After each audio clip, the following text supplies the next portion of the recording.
Welcome to Coaching in Session, where limits end and growth begins. Hosted by Michael Rearden. This is your space to challenge the ordinary, Unlock your potential, and step boldly into your next chapter. Your mindset journey continues. Welcome, Maureen Scanlon, to Coaching in Session. How are you doing today? I am fantastic, Michael. Thank you so much for having me today. It's a pleasure to be with you and your listeners. Well, it's a pleasure to have you on. Today, we're going to be talking about your work, life coach, author, and so much more. You help people with not only limiting beliefs, but everything else in between. And I know when we're talking about your work and just your journey thus far, we're going to be learning so many profound wisdoms from you in your life. But in your own words, can you tell the world who you are, what you do, and of course, how you help them? Absolutely. I pride myself on being the voice that my younger self needed. I am a master life coach, and I help people recognize and elevate their self-worth for their desired life. And I create a safe space for people to be vulnerable and to invite change. One of the things I wanted to get into is the aspect of the desired life. What is the desired life? Because we all have desires, and sometimes these desires can be no more than just a fruitful whim or wish that we might think we want. But then again, how many people truly know or understand what they want? They might say, I want a lot of money, but then they have to pay the IRS, or they might have maybe a mafia come after them or something. So then they have all of these problems. They say more money, more problems. So they have this desired life, this desired dream. But sometimes those desired life, they come with problems that they don't necessarily foresee. We can see it with lotto winners, for example. They win all of this money within 5 to 10 years. 60 to 80%, they lose that money, that earnings. Why? Was it not because it was their desired life? Was it because they wish they never had it? I mean, there's so many different stories from just speaking to past lotto winners when it comes to money. But desire is not only money. It could be relationships. It could be just loving yourself. So when we look at desire, what does desire mean for a person typically? That's such a great question. I love that question. I call it your ikigai, which is the Japanese thought process of finding what you love, what you're passionate about, where your knowledge lies, and what you can make money at, or survival of the human species, basically, is we need the finances to eat and have a home, etc. But I think what we miss is that when we say, what is my desired life, a lot of times it's based on what the expectations of others are. So what your parents thought you should turn out to be, what your spouse thinks you should be, what your children, what your own thoughts are of success. I have a lot of clients who say, I want to be successful. And I'll say, well, what is success to you? And they have no idea. It just stumps them. So I think really a desired life, in my view, my opinion, is doing something that brings joy. And I was actually doing an interview with a guest on my podcast yesterday, and he said something profound. So happiness is an emotion, and joy is a continual feeling. And I thought, oh, wow, that's really cool, because happiness is like sort of this temporary, this moment in time. Oh, I was really happy when that happened. But feeling joy is, to me, what you want for your desired life. So, for instance, getting to talk to you, this brings me joy. This is my get to. That's my desired life, is to go out and be of service to others and to help people just have a consistency of joy in their lives. So I hope that answered your question. Well, there's not so much of the correct answer in Coaching in Session is your answer, because it brings about a discussion where we can look at the human psyche, because how I think might be different than how you think, and it might be different than how your clients think. And it's not saying that I'm right or you're wrong, or you're right and I'm wrong. It's just to say that when we think of our life, we can put it into the world of our perception, or we can think in the realm of perspective. And we're saying, okay, well, we're looking at the bigger picture versus just our picture. And what I think happens with individuals when they look at desires, or when they look at simple happiness, they're looking at their perception. They're saying, okay, what's going to make me happy? Is it going to be a person, a marriage, a dog? It could be whatever, right? And we say that this is going to make me happy. But then when we look at the bigger picture, we can look at the aspects of joy. We can look at the aspects of peace, where we look at those being priorities, where some people would forego moments of peace or moments of joy to maybe get ahead in the realm of what the world is saying they need, because the world is going to be so busy, full of chaos. We can't turn on our social media without someone telling us to get something or to do something or to buy something or to like something. And before you know it, you're down this rabbit hole of, wait, do I like this, or do I, or am I just being corralled into liking something? So people today have a hard time discerning what is for them. How do you help your clients discern what is for them and what is not for them? I honestly believe, as you were speaking, I was just thinking, it's the evolution of our experiences in our lives that bring us to our desires, right? So, the contrast of living life is, I can't know happiness if I haven't known sadness. I can't know pain if I haven't known, pain free. So it's kind of this, every individual has their own evolution of desires, and you usually come to your desire based on what's not working and not necessarily what you think is going to work. So it's like, in my case, I always say the first half of my life is learning, second half is teaching. And so the first half of my life, I was in these very dysfunctional relationships, narcissistic, abusive relationships. And so, of course, now my desire from that experience would be to have a healthy, happy relationship that's stable and that I'm treated with respect. So that desire came from me not having it. So I think when I talk to my clients, drilling down to what's not working for you, because if something's not working, it's sitting there and it's causing this adversity in not only your body, but your mind and your spirit. So when something's not working.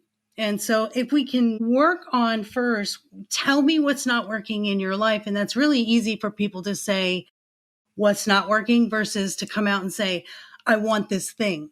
Because that's the whole point, is when we coach, we figure out what's not working for you. And as we improve and we set goals and we change our mindset, we change our actions, habits, and thinking, now all of a sudden you have this new outlook on life where you got something you desire, which is, I'm not in a bad relationship anymore, or I identify when someone's not healthy for me if it's a toxic relationship. So I really do believe our desire comes from the experiences that we've had in order to figure out what path we're headed. Would you say that people are stubborn generally? Because if something is not working for someone, for example, cake might not be working for me because it's not getting me to my goals where I want to have that summer body or the bikini body.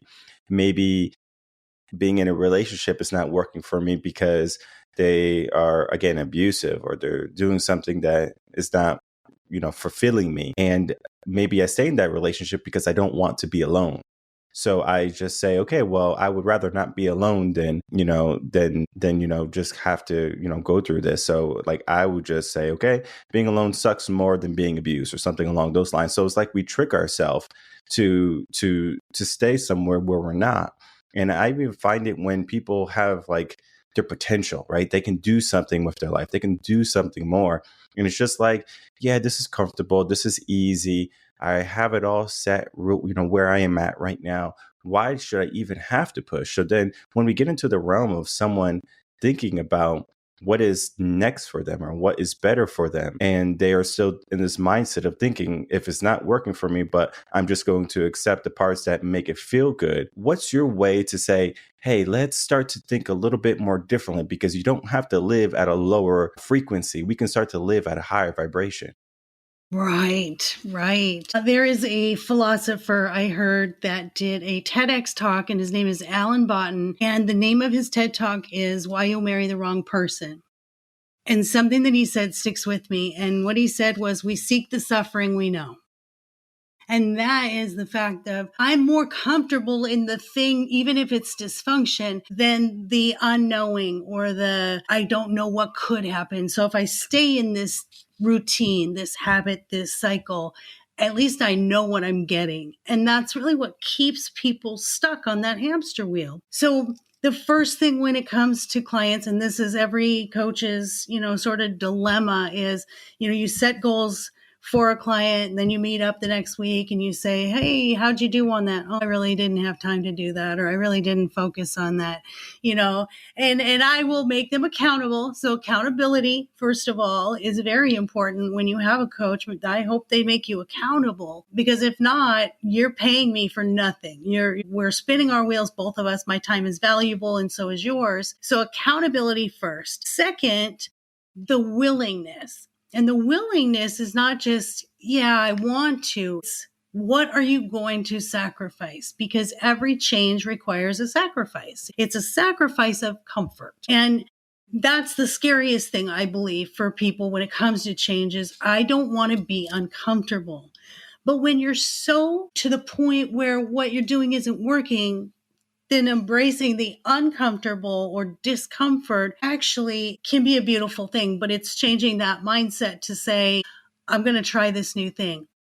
The best way to help ourselves do that is to say, because I remember there's like this whole before and after for me. Like the before, when I had this thinking, I had my spiritual awakening and really grew in my healing, saw my self-worth, realized what I wanted out of life. And then there's this after moment. And the difference was saying to myself every day what I wanted to happen, even if I didn't believe it. If I was like, so my background being, like I said, narcissistic, abusive relationships, I was always chasing love.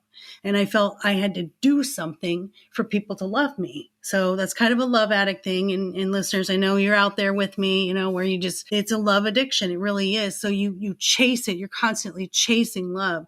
Well, when I finally ended up on my healing journey, and this was thanks to my dogs, sitting there one day, finally breaking out of another terrible relationship, looking at my dogs, they're looking at me with all the love in the world. And my epiphany moment, my light bulb was, I don't love me like that. I don't love me. I don't think of me like that. I don't look in the mirror and admire what I see. So my change had to come by saying something maybe I didn't believe yet. And that was, I'm worthy. I deserve this. I don't have to chase love. I'm great just the way that I am. I have clients, and literally the very first phone call, and when I take a phone call from a client, just a discovery call where it's like, hey, what's going on? Let's see if we're a good fit.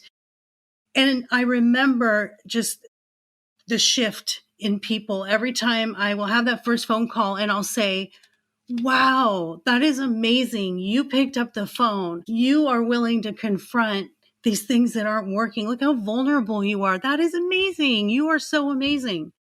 And their whole mindset from there is like, okay, so I did something good, instead of always beating up on themselves about what's going wrong and what they do wrong. So I think that mind shift in helping our clients, and when you have a life coach, you have to have a life coach that doesn't focus on the negatives. They have to help you focus on those positives, because then when you go out in those uncomfortable moments or those things that are, it's scary. You take those leaps, try a new job, or go out in the dating world again. If you have the ability to think, this is going to be fun, this is going to be exciting, instead of, oh God, here goes another date, it's probably going to be another loser. I remember my shift was when I went on my first date after I really had felt I healed. I went on my first date and my best friend said, how was your date? And I said, oh my God, it was amazing. He was a narcissist. And she said, wait, what? And I go, no, you don't understand. I saw it. I recognized it. Get it. I'm never doing that again. So it was like I went out there with this whole mindset of, it's a privilege to sit across from me. It's a privilege to have my time. I'm here to just have a good meal and a good conversation. So I flipped it from, I want you to like me. I need to do everything I can to impress you. So that's what I think is really the first step with clients is let's figure out what is good about you, what does work for you. I think in traditional therapy, there's a lot of rehashing of what went wrong in your life and your traumas. And, I feel like it's kind of that broken record. Not that traditional therapy doesn't work, because I believe uncovering stuff is important. Say traditional therapy is for uncovering, and I think life coaching is for recovering. Yeah, beautifully said. I think of just individuals in itself, like understanding their value is so important because so many people undervalue themselves. And I remember when I first started the business, 2018, so it's been some time. And I had met with a former client of mine because I used to be a swim coach before everything, like when in college. And I taught their son how to swim, taught their son and their daughters how to swim. And she was a speech pathologist. And so she has a very good career, and her husband was in the military, and he does other things now. He's an entrepreneur. So well-off family. And I remember just going out to eat with them one time, and we were just talking about, like, how do you figure out how much you're worth, like by hour? And I remember one of my mentors, like, this is early on in my 20s. And I was like, I don't even know. He's like a top exec from GM at the time. He's retired. But I was like, I don't even know. So it was one of those things I was just racking in my head. Like I'm like, I'm priceless. Like I can't put something on me like a number. But then he made a great point. It's like, you have to be able to know your value, whether it be monetary or just time wise. Because if you're going to say, okay, I'm going to give someone 10 years of my life, right? What's the monetary amount? Can you say that you get paid $100,000 annually? So then you are going to get $1 million at the end of the relationship? No, right? So it's like one of those things where you have to weigh it out in a sense. And people don't necessarily know even why they're worth $1 million, because that same mentor that asked me, what was my value? I was like, priceless. But then he was like, well, most people say they're worth $1 million.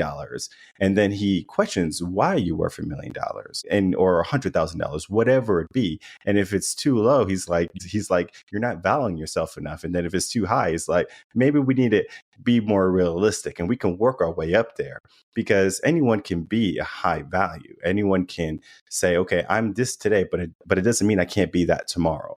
So we have to do the work. And I think coaching is so beneficial in the terms of helping us understand our value, and then helping us understand that we can increase our value. So if we are at a point in our life where maybe we have a low self-esteem, where we don't appreciate ourselves, and we're just like in a deep, dark spot, sometimes it might feel like this is just life, or maybe it feels like we're stuck and we can't do anything. I'm sure you have so many clients say, hey, Maureen, I feel stuck. And it's just because they're at that precipice of, they are not valuing themselves enough to what they want to do, or their desires are not matching what their life is reflecting. So it's so many ties that need to be unknotted for them to really say, okay, now I have my rope to climb to, whatever peak I want.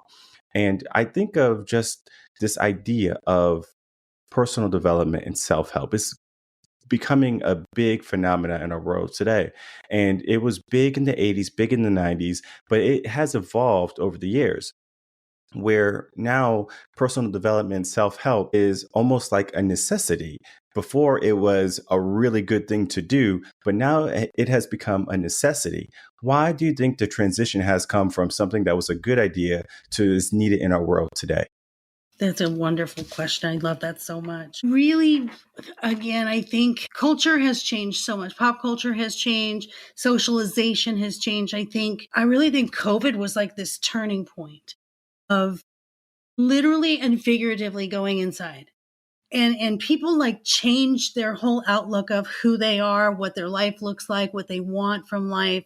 I know it was sad that lives were lost, but in a way, I think COVID was such an important aspect of telling us, let's slow down and take inventory.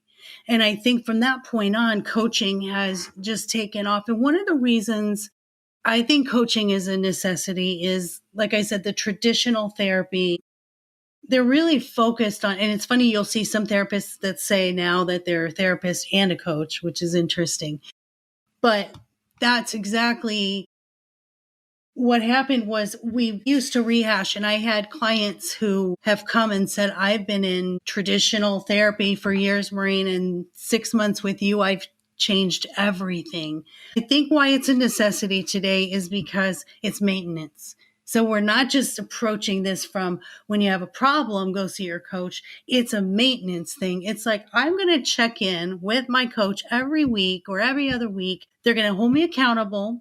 They're going to show me areas that I can pivot. They're going to show me what's working, what's not working. And they're also going to encourage me. Like when I coach, I send a follow-up where I'll say, these are your successes, because I want to make sure that they're feeling like they're making progress. And then I'll say, and these are our goals. So I think coaching is a necessity because it's a better balance of self-confidence and empowerment, I think, is really what the difference for me. Also, because we're not regulated by the government via having insurance payments or whatever, we have a lot more leeway to think outside the box, do things outside of the box, as well as, this is the most important thing, I think, we're allowed to use our experiences to share with our clients and say, I've been there. I know how that feels. Here's what worked for me. Here's what didn't work for me. And I think the human aspect of coaching is so much more imperative than the old ways of counseling and therapy. I like the idea of performance, because if we look at what a coach is or was before life coaching became about, was like a coach was someone who taught someone how to do something, play a sport, or maybe like weightlifting or something along those lines. Like Arnold Schwarzenegger, he got a coach and he had, his success from that. Michael Jordan, he got a coach, and then he also got life coaches to help him along the way.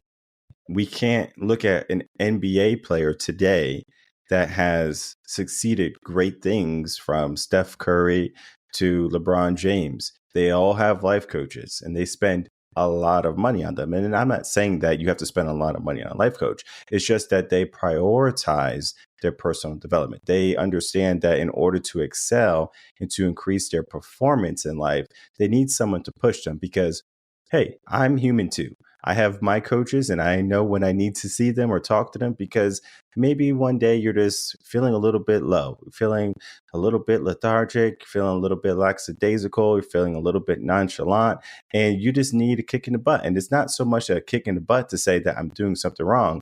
It's just to say that you could be doing so much more, right? You have this big dream, and most of us have these lavish dreams. And I'm not just talking about owning mansions and going to Bora Bora every single week. I'm talking about like really making a difference in the world, like having an impact. And there is no better service than the service of people, where you're helping support them.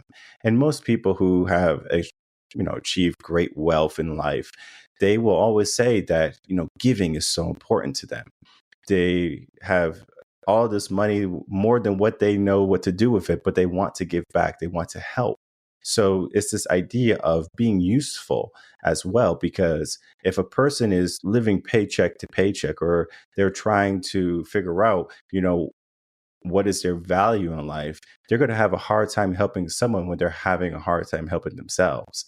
So the idea of a coach, I believe, is to not only make your life better, but to create a compound effect or a ripple effect that will occur from just you leveling up, or you engaging yourself into a new manner or new light. Because now when you're operating at that higher frequency, all of a sudden you're going to see other people who need your assistance, who need your help, and you're going to be able to do that. I think that's a beautiful thing, because when we think of maybe family as, just the basis, because I think it's easy for people to understand family versus a stranger.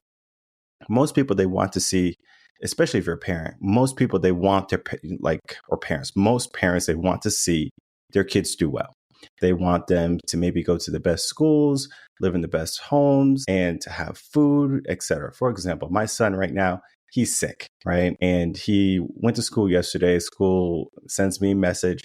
Hey, he has a fever, send him home. I said, okay, I'll go get him. It took me like 20, 30 minutes to get him, because I was in the middle of everything and I dropped everything, right? For him. I don't mind that. So now I'm dealing with a sick kid, and it's not fun in the terms of he just whining, and it's like a lot of work, a lot more work than what I was planning for the week. But I appreciate this because I remember just talking to my father about how it goes so quick. And if you don't pay attention, you're going to miss it. And that can be in all aspects of life. And sometimes in life, we allow that time to go by very slowly. And it's not the good slow. We are on our phone scrolling. We're bored. We're thinking about, man, like, what are we going to do later?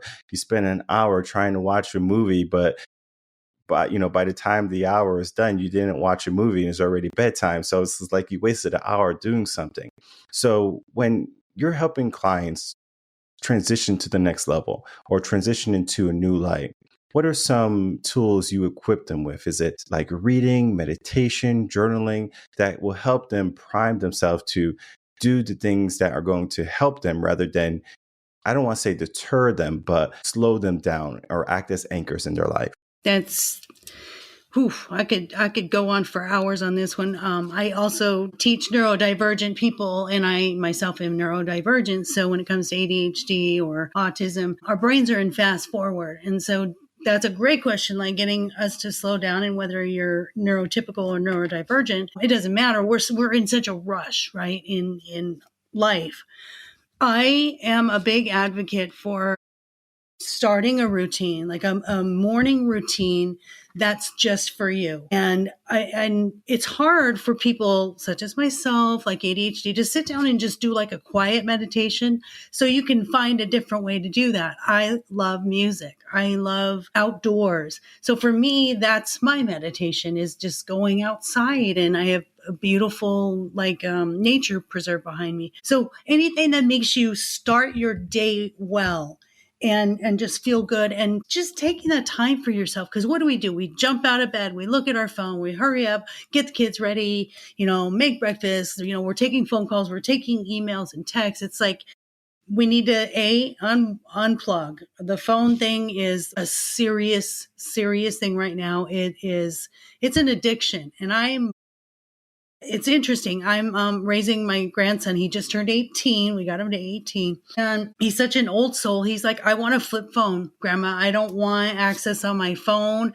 I don't want, he loves vinyl records. Like, it's fantastic. I think we're going up this hump where we're coming back full circle, where it's been so much and it caused so much anxiety in our younger children, in our younger generation, or Gen Zers. It's so overwhelming. That's why we see this increase in anxiety and depression and bipolar and all that, because the overstimulation, the ADHD and all that, it's from not slowing down. So the biggest thing is start your day off with something that feels good to you. I mean, enjoy your breakfast. Don't rush through it.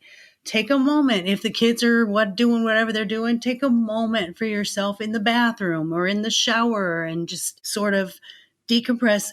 The second thing that's really important is intentions. How is your day going to go? I tell my clients all the time, you tell your day how it's going to go. You don't wait for your day to tell you how it's going to go. And boy, does that really change the way we behave, right? If I say, I'm going to have a super good day and I'm going to have a really good interaction with at least 3 people. Now that's way different than being like, I'm totally rushed. I got to get out the door. I'm going to I'm so stressed. I'm in traffic. Oh my gosh, I'm going to be late for work. I didn't get this done. Now you're completely discombobulated and you're not focused on the joy of life or the joy of living or experiencing those things that you want to experience in life. So setting intentions, I think, is crucial, because I remember my befores and afters. My before, thinking I never had a choice. And these are the words I use. This is the stinking thinking and the words that I would use. Well, that's just the hand I was dealt. Maybe next life it'll be different. Bad things come in threes. I'm just waiting for that third one. Why does this always happen to me? I just wasn't meant to be happy. So think of the difference in that verbiage, that stinking thinking versus I'm going to have a really good day today. I can't wait to see who I'm going to meet. If I'm in my car and I'm running late, ooh, that's more time to listen to Michael's podcast or Maureen's podcast. That's cool. I got an extra 5 minutes. It's that flipping of life happening to you versus happening through you.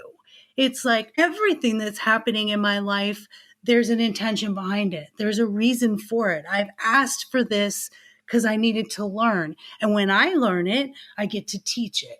And that's my favorite part of the healing process is when you go from stressed out, feeling down, feeling not worthy to the other side, the healing place. It's like everything in life changes. It's like literally putting those rose colored glasses on because the main word is choice. I never thought I had a choice. And then when I started using the word choose, my whole life changed. I choose to be happy. I choose to see the good in people. I choose to separate from toxic people. I choose to take a leap and start a new business. Choose to eat well. I choose. So using the choose word for me, setting those intentions made all the difference. Yeah, I think of just the first aspect, and all the aspects were great. Just start your day off well. I think of when I was being intentional in the morning.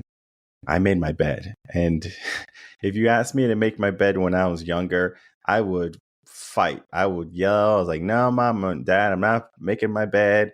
And it was just so funny. I would make my bed maybe once a week. And then when I was like truly starting to change, I'm like, okay, I'm going to change everything. It was me making the bed in the morning. And I actually looked forward to making my bed. So I'll wake up, my alarm will go off. And I had motivational music, like speeches at the time. And I was like, okay, got to make my bed. And I got up, got my water, went to the gym. And there was not a lot of thinking happening. It was a lot of autopilot because the moment I would start thinking, it was like, oh, it's kind of cold outside. Oh man, the gym is a little bit far away. Oh man, I got to get gas. Like if I had to start thinking about all the problems I had to face that day, let me tell you, I would have gotten a lot less done. But it was just me operating on autopilot for the first portion of the morning. And then, as you said, being intentional for the rest of the day is so powerful. And those tools are definitely going to be, key assets in someone's toolbox when they're trying to transcend themselves. And, as we, begin to wrap up our conversation, Maureen, I just want to say that, like from your journey to where you are now, it's night and day. And I know some people, they might see themselves in a very dark spot right now. And I want them to understand that where you are right now can be your night. And then where you can be your day. It's a journey. It's a process. Sometimes it can take weeks. It can take months. It can maybe even take years. But the goal is to keep on going, to be consistent, to keep on pushing, right? And to keep and to make sure you get the help that you need. And Maureen, I believe that you're going to be a wonderful asset in many people's corners, helping them understand not only their value, their worth, but what they are able to accomplish. So as we begin to wrap up, I would love to get some final words, some final thoughts, and then for you to please tell the audience where they can find you and reach out to you. Absolutely. I found a quote this morning and it's by Franklin Roosevelt. And it says, the only limit to our realization of tomorrow will be our doubts of today. And so to leave you with that golden nugget, it really is about fake it till you make it, guys. It's not easy. I went through a really, really rough health year this year. I had 3 major surgeries in 2.5 months and I was in a wheelchair. I mean, I am an active girl. I got 5 businesses and I remember during all of it, I remember saying, I'm going through this because I have to help someone. I remember distinctly thinking, but that doesn't mean that it didn't suck. And what I kept thinking was, I can't mindset my way out of pain. That's not how this works. This is my physical body reacting to something, and I can't mindset my way out of it. So to be gentle with ourselves is key. Just say, I'm better today than I was yesterday, and I'll be better tomorrow than I was today. And just take it a step at a time and remind yourself of all the things about you that are amazing. Look in that mirror every day and you list things. What's good about me today? Oh, today my hair turned out really good. Today I woke up and I wasn't stressed out. Today I woke up really feeling positive. Just keep saying it. And there really is truth to faking it till you make it. Recreating a habit takes 3 thoughts, right? 3 thoughts to create a belief, 3 beliefs that create that habit. And so the repetition of being positive or changing that mindset or being determined to do something different, get out of the insanity cycle, is where the change comes. And people like Michael and I are right there to hold your hand and help you and support you. And it is not easy. Neither of us have this Pollyanna view where it's like, one day you're going to be fantastic. We're going to go from stress to no stress. And, that's not how this works. But the progress of it is up to you and how fast you want to change. So if you want to find me, I am at lifecoachmaureen.com, and everything is there on my website. And then if I may, I think I might have Michael on my podcast as well, but I have a podcast called I Never Knew But My Dog Did podcast, where we talk about people's overcoming stories and resilience and some really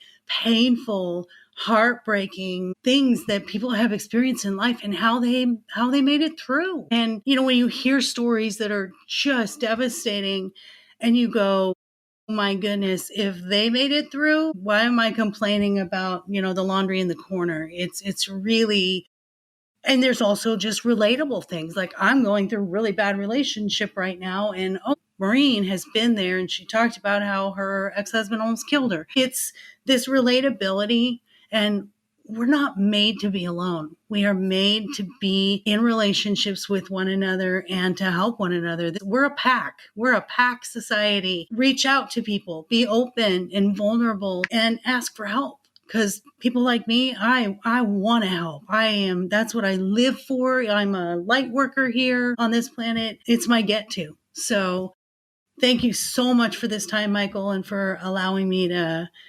share my thoughts on coaching and life. Of course, and it's been a pleasure to have you on. And just for the audience, I know it's in the middle, but right down below is going to be all her links to her website, her social, and I'm going to even probably toss a couple of the links for her book so you can see all the work that she has done. And she is continuing to do more amazing things in her life. And it doesn't mean that what she has done is going to paramount what you can do. You can do amazing things as well. Very similar to the words, you have a choice and you have to choose your reality today. So I do want to thank you, Maureen, for coming on, spending some time, and of course, talking about your work. Thank you. It's such a pleasure meeting you.